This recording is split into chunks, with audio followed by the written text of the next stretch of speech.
So yun guys, may target ako ngayon pero hindi siya barko. Puro boya to na may AIS. At yung may-ari niyan ito. Si Quachino. Ito, tinarget ka na. Si Quachin number 222. Kasi yung pangalan din ng mga boya niya. Meron din, si 222. So yun, kakaiba yan. Hindi ko pa siya makita eh. Hindi ko pa makita sa sinilip ko na. Hindi pa siya makita pero tingnan natin kung malapit. Kung dikit-dikit ba yan o pwede natin daanan sa gitna or pwede tayo dito o dito. Check natin pag malapit na. Okay, kabayan.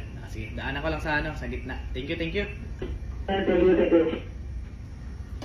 So yun guys, tumawag siya sa akin. Si kabayan pala yun, yung nando sa fishing boat. Ito, daanan ko lang daw sa gitna. Libre naman yan. So 0.24 na siya pero bigyan pa natin para maluwag. Alter tayo sa starboard ngayon. Lima lang muna. Tapos dagdagan ulit natin mamaya. Pakita ko sa inyo pag papasing na tayo mamaya.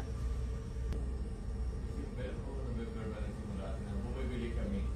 Kasi may palayan din ako eh. Ngayon. Kaso itong hindi kami nakapag-ani. Kaya itong So ayun guys, voice over ko na lang. Di ako makapagsalita, nakikipagkwentuhan si Kapitan. Bali pa abim na yung boya guys, buti na nakuhaan ko pa. Yun lang, follow for more.